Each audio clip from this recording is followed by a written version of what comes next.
mathematicians. Today we're going to be learning about fractions, more specifically how to convert mixed numbers to improper fractions. To get us started, we have an example here, which is 4.5.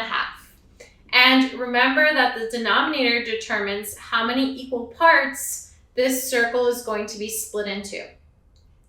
And here, what we're going to do is just talk about what a whole looks like.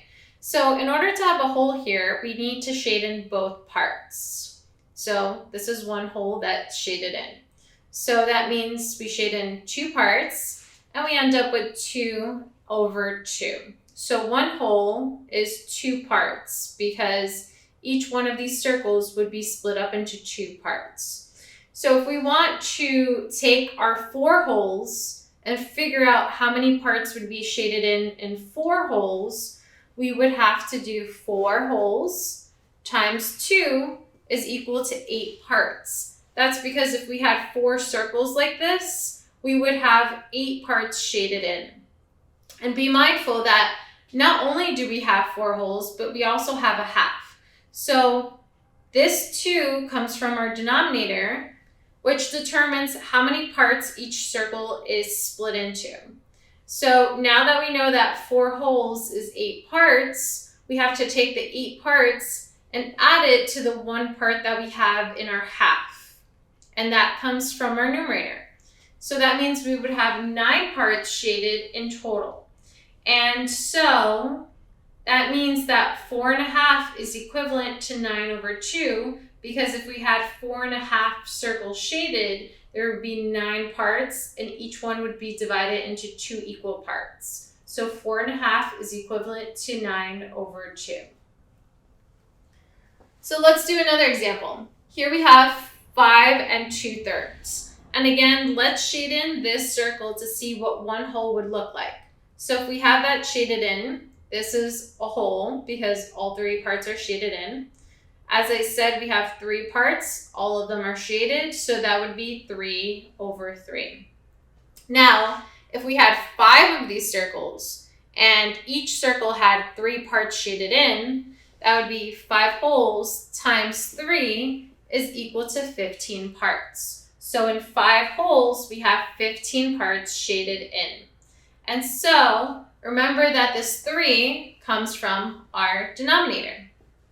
So 5 wholes has 15 parts shaded in, but we also have a numerator of 2, so we have 2 other parts. So we take this 15 and add the 2 parts from our numerator. And in total, we would have 17 parts shaded in. So that means that 5 2/3 is equivalent to 17/3. So let's do another example. Here we have 2 3/4, and one whole circle shaded in would look like this. This is a whole. And we have 1, 2, 3, 4 parts shaded in out of 4 parts, so 4/4.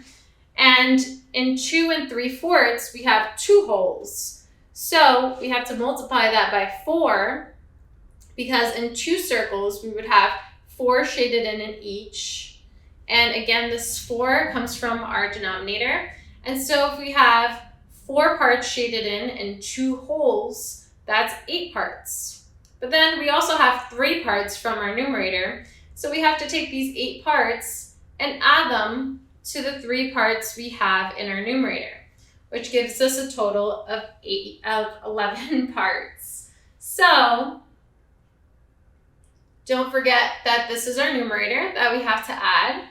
And that means that 2 3/4 is equivalent to 11/4.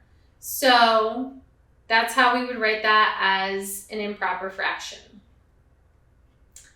And finally, we have one more example. So 3 4/5. We're going to shade that in to see what one whole would look like. So this is one whole. And in this one whole, we have 5 parts shaded out of 5 parts, so 5/5. And in 3 4/5, we have 3 wholes. And if each circle had 5 shaded pieces, we would have to do 3 wholes times 5. And remember that comes from our denominator, is equal to 15 parts. So in 3 circles, we would have 15 parts shaded in. But then, looking at 3 4/5, we also have 4 other parts. So we have to take the 15 parts and add it to the 4 parts from our numerator. And in total, we have 19 parts. That means that 3 4/5 is equivalent to 19/5. And that's it.